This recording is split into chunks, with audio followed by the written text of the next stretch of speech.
Hey babies. Hey babies. Hi everyone. Hi everyone. I'm a little tired, not a lot tired. I got to tell you though, the juices were flowing last night, Callow. Like that was a real game for about a quarter and a half or so, or really the first half. It felt like a real game, even though Jayden didn't play that much. We had real plays, real starters, real everything. It was good. Kind of got back into the groove last night a little bit. I was gonna say it. It must have meant something because I was yelling at my TV in the first quarter. So I was also in About what? regular season. Mainly the offense. Those first the four plays that mattered the most. I was reacting to and was very happy about it. So I also was in midseason form last night in the first quarter with the Debo run, the Bill run, and then the Jayden Daniels touchdown run. So I was Yeah. good. I was good to go. I needed an injection of everything's going to be fine on the offensive side of the ball, and I got it. If I was looking for a hit of it last night, I got it. Because off the news, and I'll get into Brian Robinson in a little bit, and Terry McLaurin not attending, and how many weeks now, at least a couple of weeks, where I've talked about I don't see the offense really gelling or clicking. That was more than confirmed by Cliff Kingsbury on Friday, who was like, give me my guys back. Like we need to start practicing here, find out where we are. Even Jayden Daniels, who I talked to, he came on the broadcast after the game last night, even said, they are kind of a work in progress. He said a lot of things actually last night, but he kind of said, they are working on things. He kind of, he's very deft at like just kind of not saying a lot, but telling you what you need to hear. So it's not like a mirage. Like the offense really isn't clicking, at least through camp at this point. I do trust number 5 that everything's going to end up being fine. You find this out with elite players that like they'll work it out one way or the other. I've been concerned about potentially a slow start, but we got a hit of it last night. It was a bit of a surprise because of how quickly they injected that one, and that was pretty amazing. So that was a much needed hit of optimism last night from the offense early in the game. Not only that, it was 4 plays, and it was like every storyline that we've been talking about of how the offense is going to be better this year.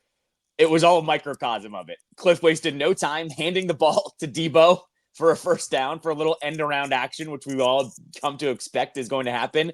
And sorry, I said the Bill run before. It was actually C-Rod. I don't want to take that Yep. away from him. It was actually Chris Rodriguez on a really good run, which we didn't know who the running back was going to be going into the show yesterday, and that was who at least was the quote unquote starter yesterday. Looked good, and then what you and I have been talking about, with this offense not exactly clicking. It has been, well, when JD5 gets out there, he should be able to just figure out the offense. And what does he do? Gets blitzed, sees it right away, goes into the end zone. A little bit of contact to scare everybody and freak everybody out, but still Yeah. scores. Everybody was like, we're good. Like everybody was fine by the end of that first drive. Upon watching the replay, the Bengals player, whether he's going to hear it from them or not, because it's a preseason game, it was a love tap, actually. In Yeah. real time, it looked like he bounced off of a hit. When you watch it again, he did the old brother-in-law Olay love tap. So, like, I felt better about that. Then when Jayden ran into the locker room, okay, my heart dropped. I went, I cannot believe this. This guy played like 2 plays, and all of a sudden he's running in the locker room. Turns out he was fine. So that was all good. This was, after we found out who wasn't playing, all of a sudden it really wasn't a look at the starting unit any longer. No Tunsil, no Coleman, obviously no Cosme as he's still recovering from the ACL, and Coleman hasn't practiced in over a week now, so they're still waiting to get him back. Tunsil's stuff I've heard is minor. They're just being really more precautionary, just getting him ready for the opener. Obviously, Terry's not playing. Obviously, Noah Brown's not playing. Zach Ertz was then held out. B-Rob, who we'll get to in a little bit, that wasn't the starting unit, so it was. So once that happened, I went, well, how long is he playing? And they gave him a cursory little visit. They scored real fast. They scored so fast, I thought he might come out for a second series, but that's all we got. And so we'll just have to wait to see him throw his first pass for a few more weeks. Which, once again, I'm not worried about him throwing passes either. Like, if there's a guy I'm not worried about on this offense, it is him. It's funny you mentioned the locker room thing. Troy and Joe were actually pretty funny about that. Troy was joking it was actually really funny. He was joking the entire first quarter of like, we shouldn't even be seeing Jayden and Joe Burrow, but here they are. And Buck had to finally just be like, well, you're not the coach, Troy. So the starting offenses are out there. And they even, I guess, they were kind of joking that Jayden's night was over. They weren't that concerned when he went into the locker room. Well, for the Bengals, I mean, I've talked about this for a couple of weeks. 3 years in a row, they've started 0-2 or worse. Yeah. And they made a point of it that if Burrow was healthy and Chase was healthy, they were going to put them out there in the preseason. They played a full quarter against Philadelphia. They looked good. Burrow went like 9 of 10. They played 3 series. Actually, Chase didn't. Chase and Higgins didn't. They played a series and they were pulled, and then Burrow stayed out there, which I thought was an odd decision, I thought, but that's their problem to deal with. And then Burrow, you think we had a scare. The play that he made, I couldn't believe that. I'm like, I don't know, man. You're not Kyler Murray. I don't know what you are thinking. This is a preseason game. Throw it away, dude. Throw it away. Like, these are the moments where I go, because I love greatness. I'm like, do not get hurt unnecessarily in a preseason game when you're a potential MVP. Please don't do that. And when he started running backwards again, I went, oh my God, like, what is this guy doing? They must have had the pre-show meeting because Joe and Troy both said, Burrow said like one of the last things he wanted to check off in the preseason was playing with the set of number 2 wide receivers. He said that was important to him. So that was actually the plan, which I'm like, okay, that's something. If you really want to be that detailed, I'm with you though on that play where he started running around. Even the same thing, the TV broadcast, even Buck was like, go down, like just please go down. Like it was taking that much time. I'm with you. Not worth it, dude. Just go down. You don't have to play hero ball against the Commander's second string defense. Like, come on now. Football nerd cool stuff you'll like to see. When Jayden came out to talk to us after the game for the post-game show, he was holding a signed Burrow jersey. And then the second it was over, he was like, crap, I got to give him one, and ran back in the locker room to sign one of his to give to Joe Burrow. Obviously, they have the connection of LSU. And if you watch the quarterback series, obviously the game in week 3 was profiled pretty heavily. And Burrow basically just called it Jayden Daniels coming out party, which is true. I got to tell you, games between these two teams are fun. I wish it wasn't every 4 years. That was game of the year last year. Almost 900 yards of offense. Jayden goes 21 of 23, has the throw of the year in the NFL. You want to ask me? That was the throw of the year. That was the coming out party for the team. No turnovers, no punts, 23 fourth quarter points. And they turned around, and when the starters went, it was back and forth last. That was fun. I mean, the juices were really flowing. It was really fun last night.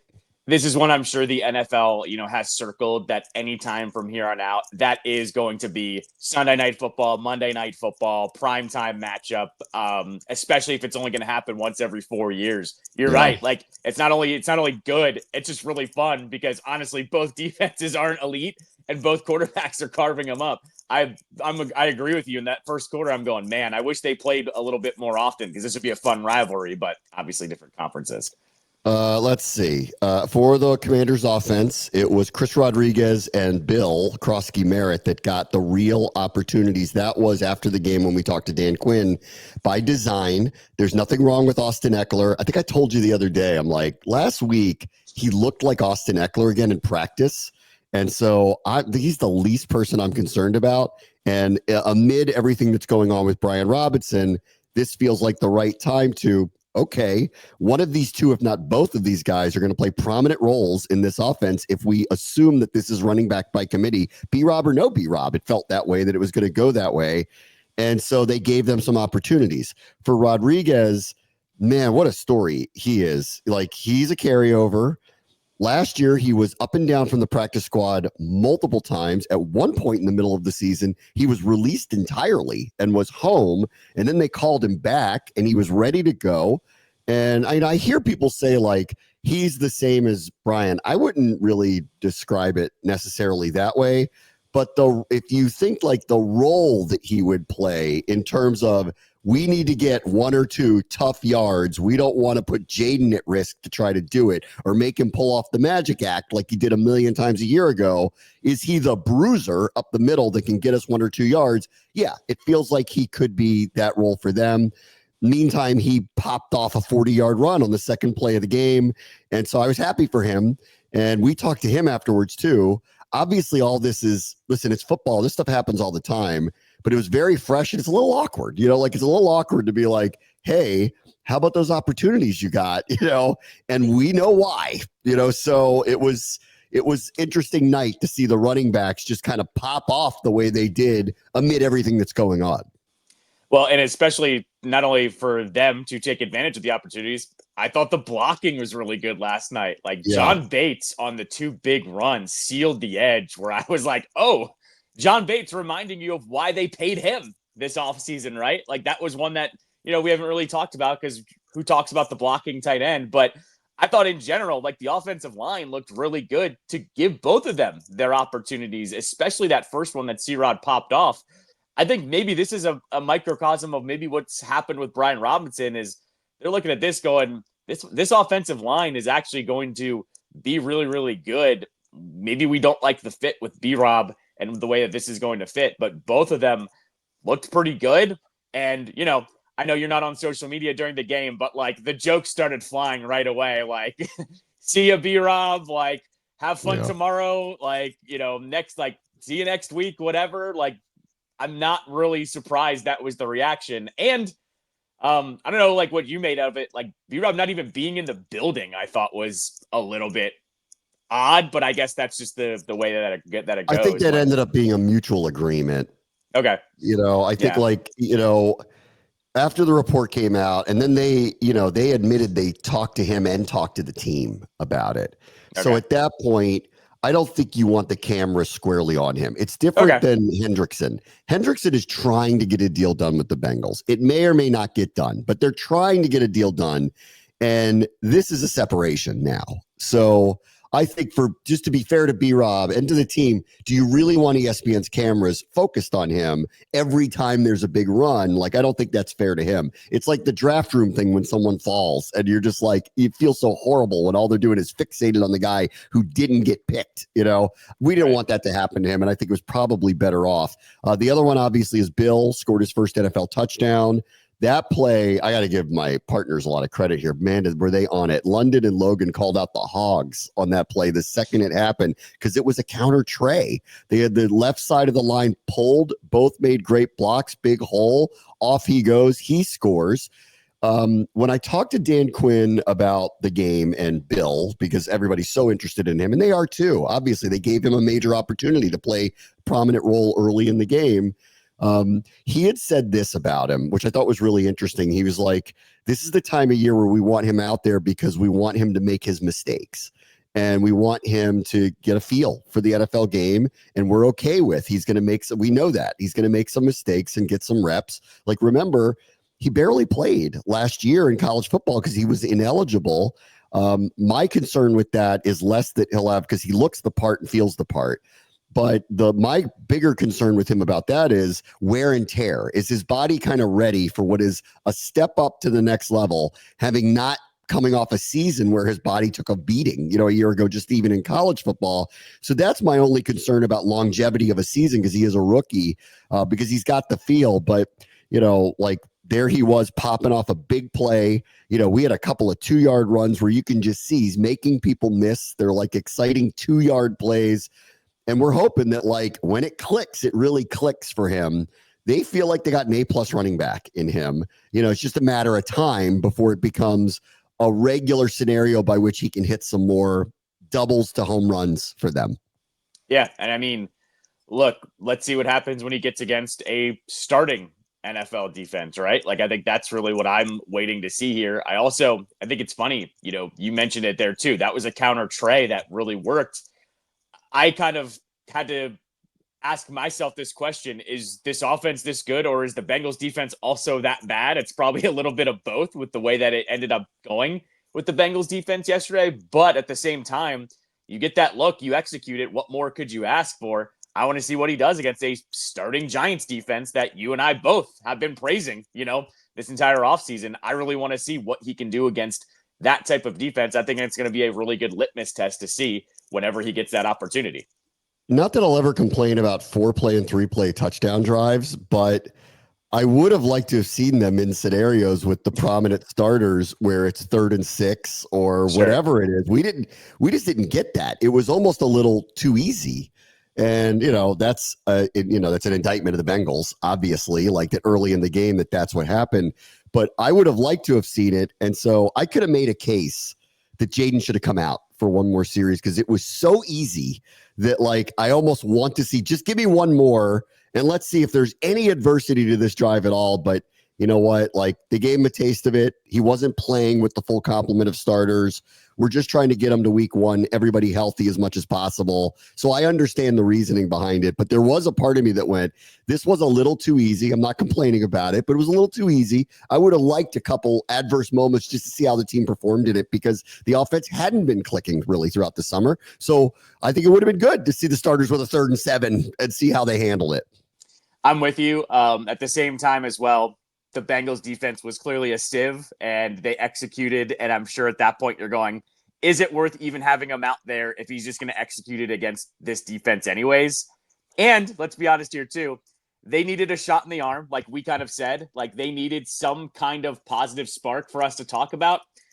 You end up pulling your starters maybe a drive early because things went so well on that drive. I'm okay with that, actually, to take that confidence into practice, into the regular season. I'm good. So I understand it from both ways. I'm with you. I would have probably liked to see one more drive, but I also understand the thinking of that was kind of 4 perfect plays and I'm good to go. I don't need to see much more from these guys. I mean, on the other side, I'm not going to dwell on it, but if the Bengals are going to be a playoff team or even compete for that division, they're going to be the highest scoring team in the NFL. There's no way around it. Like, they're not stopping anybody. Like, and I'm not just saying it off of just, these couple of drives or whatever. They did not do enough on that side of the ball to have a defense that is going to rank in the top half of the NFL. And that means Burrow and company are going to have to post numbers like they did a year ago, period. That's period. There's a reason why Jamar Chase is tabbed to be one of the 1-1 players in fantasy this year. Yeah. And it's because that they're going to have to score 1 million points, and who's Burrow's go-to? It's him, and he's uncoverable. So I think there's going to be possibilities of it happening. Honestly, like Burrow is really great. Chase is uncoverable.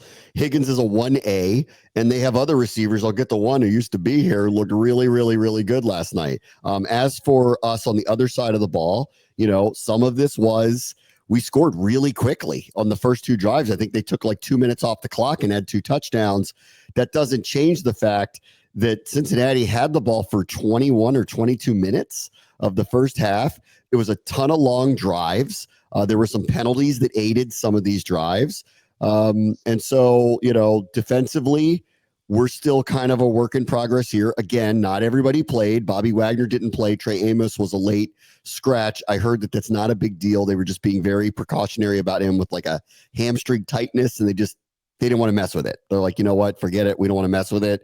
The starters weren't out there very long. They'd already kind of, brought the wave in very quickly, gave him a taste and brought the wave in.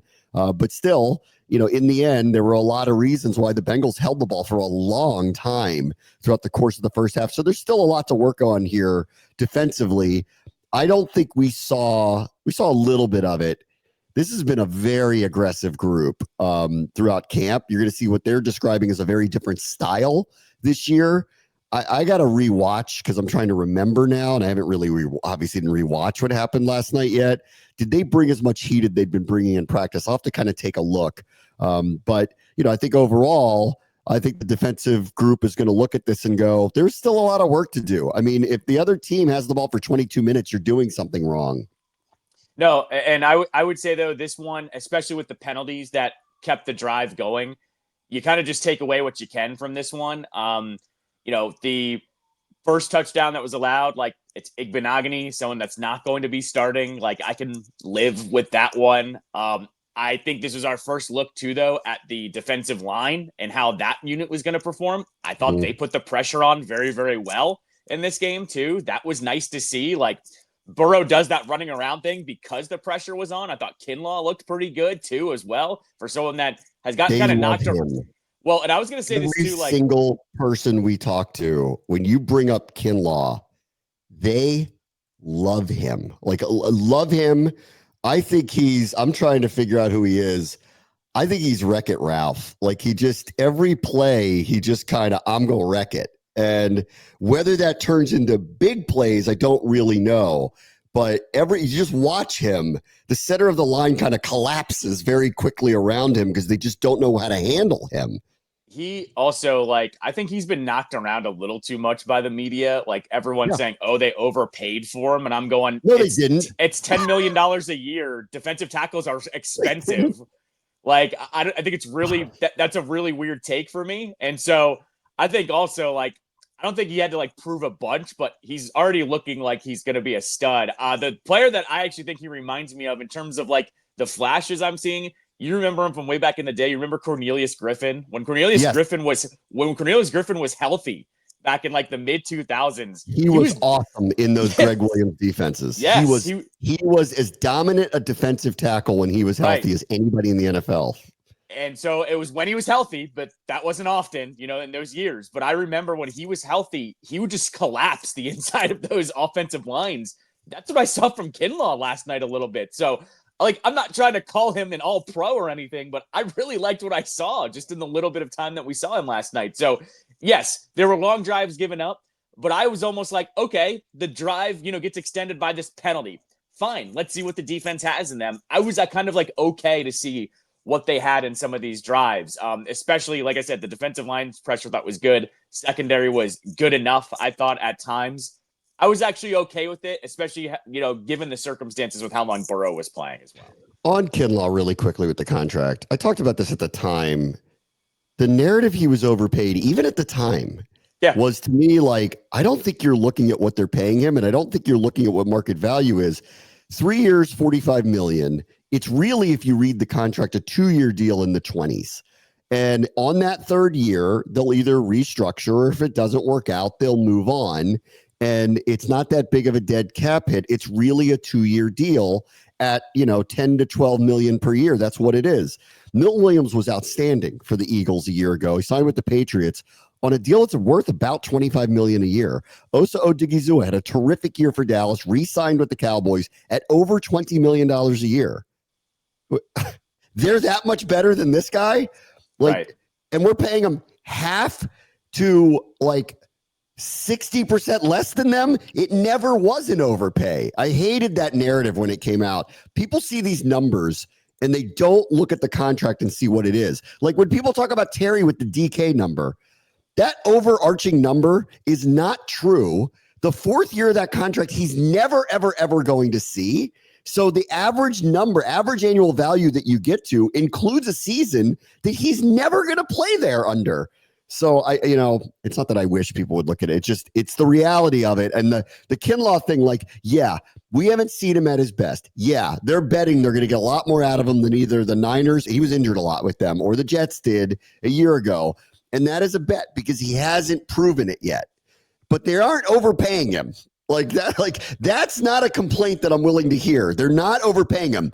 Are they relying on somebody who hasn't done it consistently in the past yet? Yes. And that's the bet. And that's a fair ask of, are you getting a guy that truly consistently is going to do the things you want him to do? But are they overpaying him for what he's produced to this point? No. No. So I don't want to hear that about him. The penalties did hurt the team again last night. There was, they jumped off sides on a 4th down play to extend one. The PI on Igbenogany I thought was a bad call, but calls follow him a little bit, unfortunately. Chase versus Igbenogany, if it's close, Ty's going to go to Chase every single time. Yep. That's a tough position to be in. You're covering the best receiver in the NFL one-on-one on a fade route. It's a very tough position to be in. I thought it was a bad call. Still, it was made. And there were a couple of others. Dietrich Wise got a horse collar tackle that I guess had he been in the pocket, it might not have been called. But either way, hand up in the nameplate. I mean, this went from sack to 1st down. That was a 2nd and 20 when that happened. So there's a lot to clean up there still. And I think Dan Quinn and company are going to talk about that again. This is 2 weeks in a row now. They've had a good number of penalties, and some of them that are completely avoidable, like jumping off sides on a 4th down play.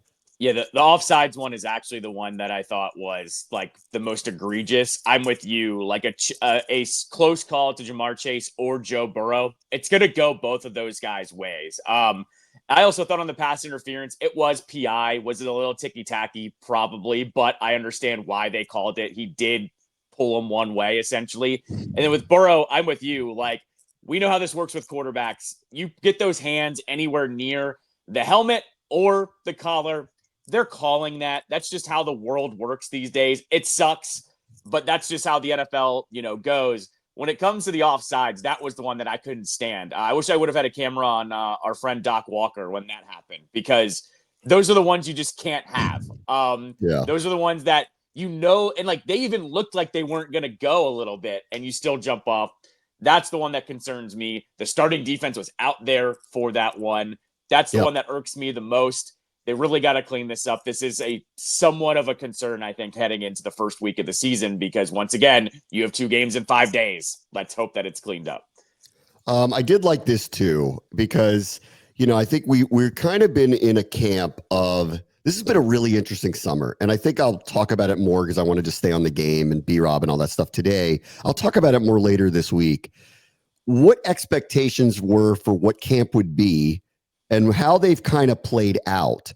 And, just the makeup of the roster that they brought in when they talked about competition, like we talked about this early when camp started, I'm like, in the traditional sense of it being battles for positions, a lot of that doesn't really exist this year. It's unusual that in year 2 like this, but because they have so many veterans that are so locked into what their roles look like, short of injuries occurring, there's not a lot of space for young people to compete to win jobs. There's a few, and we'll see them this weekend against the Ravens, but there's not a lot. So that's kind of off the table when you go into training camp this year. It felt like okay, the competition is going to be internally as a group and individually. Can everybody get better?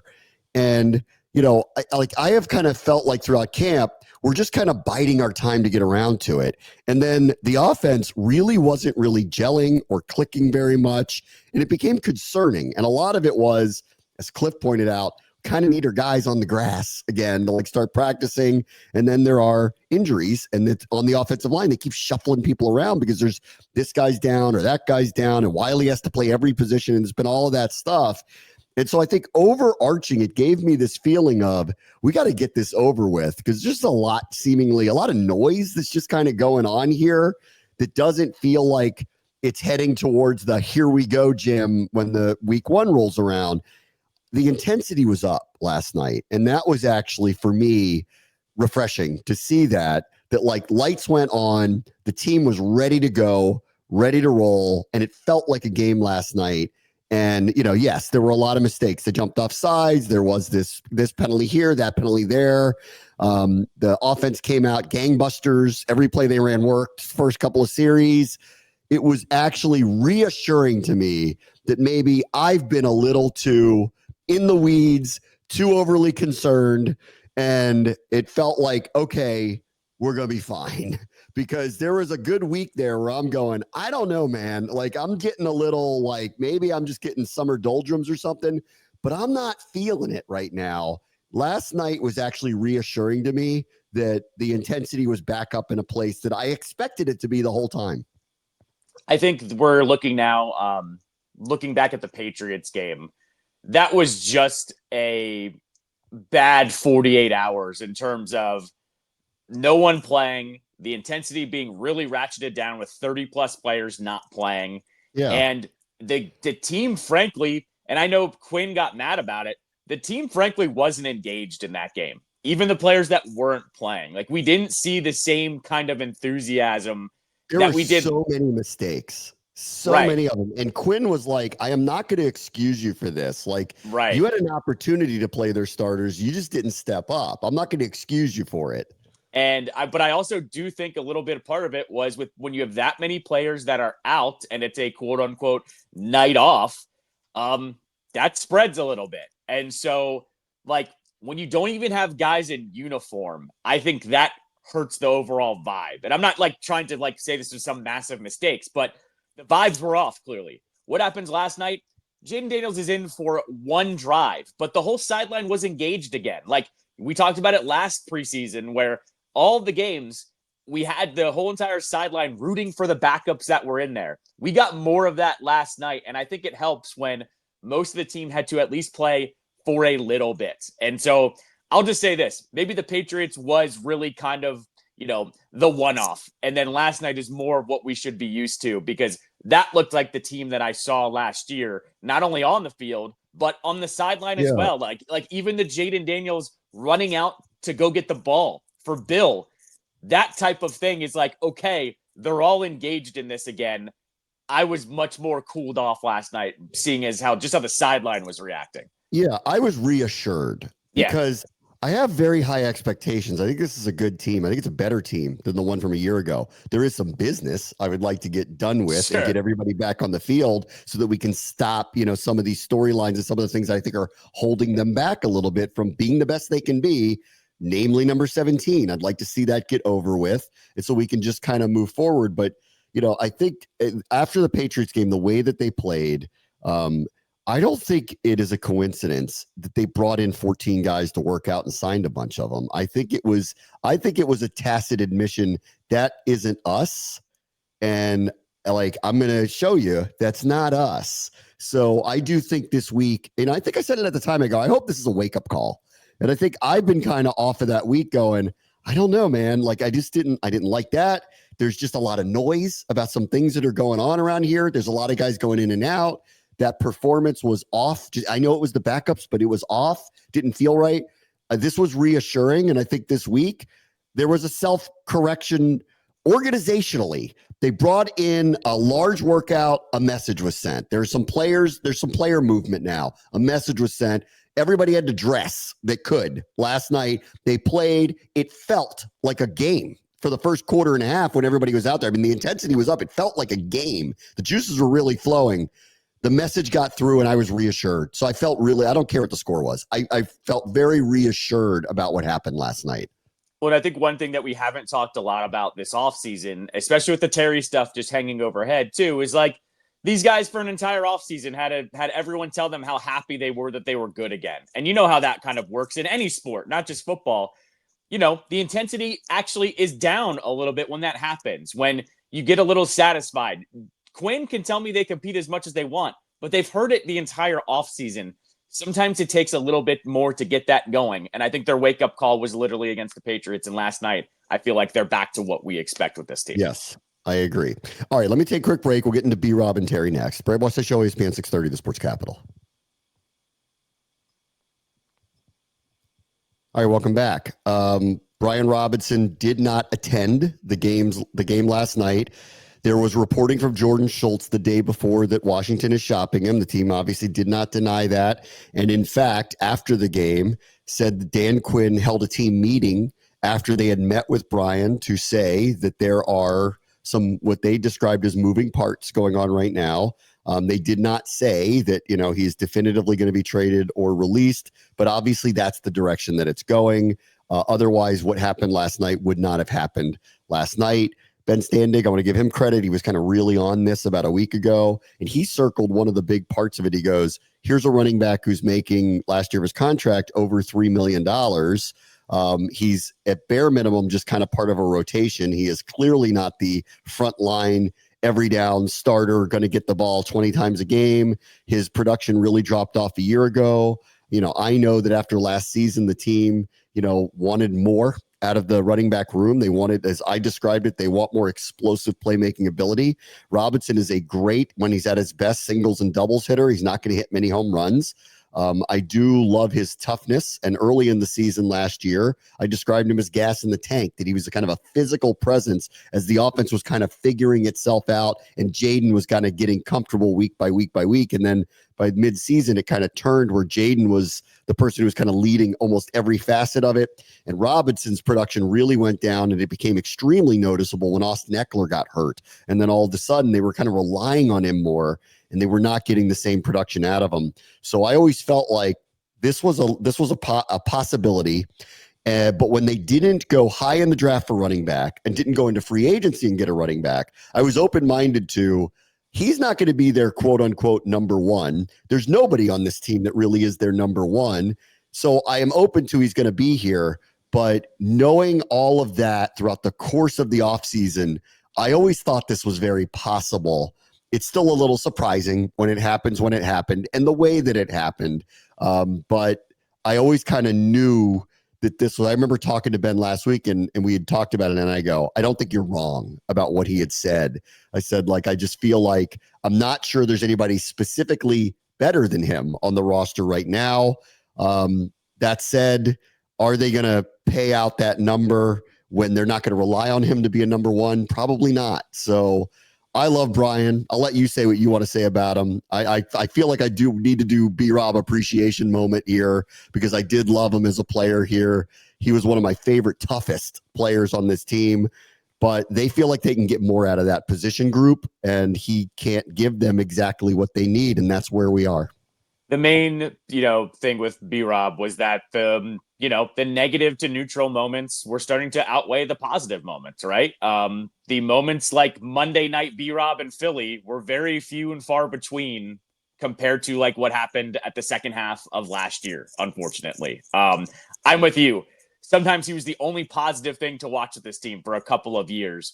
But last year, I really thought that's when he kind of played himself off here. I'm with you. I was perfectly fine with him sticking around this year, but I thought it was a foregone conclusion that he was probably going to be gone after this season. I didn't think he was probably going to earn his way into another contract. And I think really last year, the indictment on him was there was no injury designation on him on those last few games and into the playoffs. And the running game still was very stagnant, right? Like he had a blip here and there in that Detroit game, but half of Detroit's defense was missing, right? And so even then, they weren't relying on him. I said this yesterday too. I just think he's a one-dimensional guy. He's not bringing anything extra to the table where some of these other running backs are. In that room, you can get it a little bit cheaper for what you want. It's just a set of circumstances where it's not a fit anymore. And I'm with you. I appreciate what he did here. I thought there were some games he was the most intense player, like that Eagles game that I'm referencing from 3 seasons ago, essentially, which I think is his most memorable game. But at the same time, you can't just hold on to guys for what they do in the past, essentially. And that's why we're here. And, happy trails to B-Rob is what I'm saying. Yeah. I'm not trying to be negative at all, but time is up, essentially. That's the one for me, the Eagles game. That's what I wanted to bring up. The Eagles game, on the night game where they ended the Eagles' perfect season, Heineke's the quarterback. They're an underdog for good reason. They just decided we're going to run the ball every play. Right. And they ran it 49 times in that game. And B-Rob carried it 26. And he only had 3.3 per carry, but it was a slobber knocker. And he was the hammer. Over and over and over and over, he was the hammer, and he put himself on the line. And one of my favorite moments of being in the booth and having the access before the games ever was I was up in the booth, and London came up from being on the field, and he walked up and he goes, I just saw Brian Robinson. He told me he's going ham tonight. I went, okay, here we go. And that was my favorite. I remember I didn't go at the team that night. I drove up there because I didn't want to wait for them, to fly home and then drive back. It was like going to take me the same amount of time if I just drive home from Philadelphia instead of fly to Dulles. And because it was a night game, I didn't want to go with them. So I drove up there. So I got to listen to the Eagles post-game show, and they wanted to string up Jonathan Gannon that night. I'll never forget. They wanted to kill him. They just wanted to murder. They were so upset. They were like, this team can't do anything, and we couldn't stop them. And they just ran it. They had just been embarrassed. They were so upset. And I'm like, the whole time I'm sitting there laughing, going, and you guys are like 10-1 or something. Right. Like, what's your problem? Interestingly, like things kind of, went the way they went the rest of the year. But like, that I'll never forget that one. I really liked him. He's a really nice guy. During training camp, he was always the one that would engage with the kids and the fans. He would play catch with them. Everybody knows what happened his rookie season, the awful experience he had where he got carjacked or whatever it was, robbed. And he was just a victim of a crime, got shot, came back from it, played in his rookie year. I just liked him. I liked my interactions with him. So I am sorry to see him go. You have this attachment to certain players. And there are times where he was really he was kind of the manifestation of the physicality of the team. I understand why this is happening. I understand, and I've kind of known for months that this was a possibility. I didn't know, you never know, but like this was always a distinct possibility. Still, as we say goodbye, I just have great appreciation for what he brought to the team over the last 3+ years. No, absolutely. It's a little bit of the same light as Terry. Like, you like the guys that, stuck around for those bad years, and then they get to see a little bit of it on the other side. That's pretty much how I evaluate B-Rob. And as I said, there were certain games where he was the only positive thing to watch there for a couple years because he was the only thing that could get things going. So, yeah, I have nothing really bad to say about B-Rob. Terry McLaurin also did not attend the game last night. I wasn't really sure what to make of that one. I'll talk about Trey Hendrickson in a moment. He was there for Cincinnati last night. McLaurin is under contract. The team does want him on the field and practicing. They took him off a PUP because they want to try to ramp him up and hopefully be ready to play by week 1. We all know there's a contract at issue here, and hopefully that will, one way or the other, just kind of work itself out, sooner rather than later, hopefully. I'm hoping that this is going to get done because I believe the time is now. Like we got to, this has just got to end. Like the time is now. We're too close to the season. I don't want him to not be on the field in practice and we throw him out there and he pulls a hamstring or something. Like we got to get him up and ready to go because it's time to play. And so I'm hoping this stuff works out. I didn't know what to make of him not attending last night. It might be similar to, he's not going to do an interview, on ESPN. Are they going to put the cameras on him the whole time? Yeah, because it's a prominent holdout. And if he's not there, then you're not fixated on it. So maybe that was some of the reasoning. I don't know. I'd have to ask him or the team why that he didn't attend last night. But I'm hoping it's as simple as we just didn't want it to kind of overshadow the whole broadcast because they're just going to put a camera on you the whole time. I think that's part of it. I think the other part of that, too, is maybe you don't want him out there when the fans are right there, too, because in the second half, it's all third and fourth stringers. Yeah. The fans see him, start chanting Terry. You hear it on the broadcast. I think it was a similar to kind of maybe B-Rob, where they're going, we love you, you love us. Maybe you don't attend because it's just going to be a distraction, not only for the broadcast, but for the fans too. And then all of a sudden, the second half, you're not talking about the game, you're talking about him. I thought this was just a precaution of everything that had been going on thus far. Yeah. All right, let me take a quick break. Bram wants to show ESPN 630 at Sports Capital.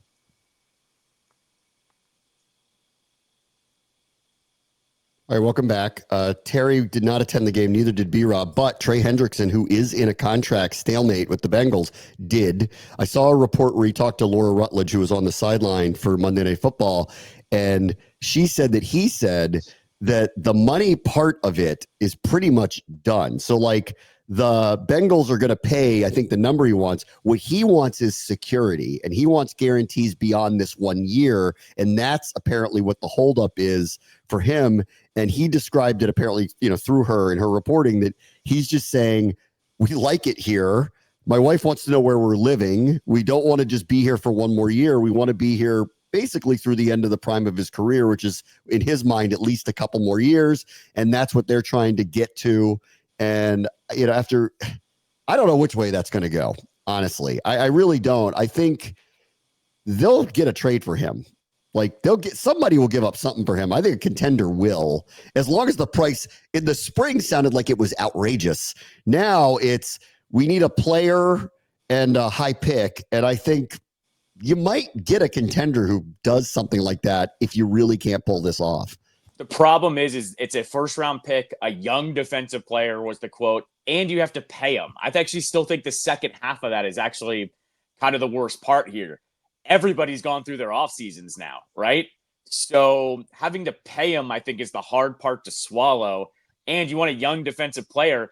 That means somebody's trading another starter to get him, most likely. I don't know where this fits exactly. I'm with you. I think a contender would probably just swallow it and do it.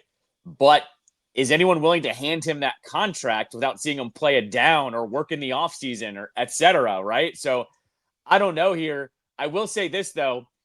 Bare minimum, they at least are throwing that out there that maybe at least Hendrickson and his agent can talk to other teams and see what those terms are so they can get a comparison of what those terms are. Like, I joked about that with McLaurin, that the team could say to him and Buddy Baker, go talk to other teams just to see what the contract would be. So, I do think that's a smart thing. I just don't know who's trading that much and paying that much this late in the offseason. That's it's almost, a little too much, a little too late. And on the whole, terms thing, I kind of, thought it could have been flipped both ways. It could have been, well, if it's a 1-year deal, guarantee me that you're not going to franchise tag me next year. Like, I thought you could have put it that way as well, with the way that he worded it, of just to saying, okay, are we only going to be here for 1 year, or am I going to be here for the rest of my career? So I looked at that one both ways, and I think the trade, at least bare minimum, they could at least get the terms out of the way.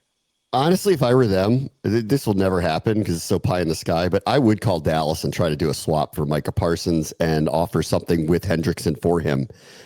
Because I think it would be, you want to make a sign to Burrow and Chase that you're very serious. You obviously need an upgrade on defense big time. Like, that's a signal, I would call them. If you're having that much trouble with Micah Parsons, I would say, we'll send you Trey Hendrickson back, and you can deal with them for a year or two, whatever it is, and it gets you out of paying $40-something million a year that apparently you are allergic to doing for some reason with this guy. And this would be the all-time signal to Burrow and company. We're giving you a star on the defense too. I mean, obviously it's hot takey pie in the sky. I know never would happen, but I would make that call if I were the Bengals. Well, yeah, and if you're the Bengals and you want to pay one guy on defense, that's the guy worth paying, right? That's what their problem always is. So. Yep. Last one real quick, because I just want to mention him. Mitchell Tinsley made 2 absolutely outrageous catches for touchdowns on opposite sides of the end zone in the final 2 minutes. One was an incredible body control back shoulder grab over Bobby Price, and then turned and landed. It was incredible. The other one was a really good ball backside of the end zone, got both feet in over a defender. 2 great catches. There's a few things that are really motivating for professional athletes. 1, a contract. 2, playing against your ex-team. Mitchell Tinsley was here for a couple of years, and boy, did he show up last night. Amazing plays. That's a difficult place to be if you want to be a wide receiver and get on the field. But I have a feeling he made himself on that 53 after doing what he did last night. Yeah, what you want to do in the preseason is you don't just want the volume, right? You're not just the player playing a bunch of snaps, getting a bunch of catches, getting a bunch of yards. You want to make flashes. That's about 2 as good of a flash as I've ever seen in recent memory in preseason. Good on Mitchell Tinsley. Those were fun catches. I'm like, you just have to tip your cap to him. You couldn't even defend him on both of those. Yeah, that's one of those where now that happened, they can't cut him. Right. Yeah, exactly. He will not make it to their practice squad. Right. He will literally. They always say this about a lot of players, like, you can't cut him, they'll pick him up. In most cases, that's not true. It is in this one. They cut that guy, he will not get to their practice squad. It will not happen. You do that on Monday Night Football and you're the only game going, and the NFL account is tweeting and posting you on Instagram. You're not making it, to the practice squad. So you have to keep going. There's some other receiver that went, oh God, on Cincinnati today that went, I'm not making it now. That's over. Yeah. All right, everybody. Talk to you tomorrow. Brave Show, ESPN 630, the Sports Capital.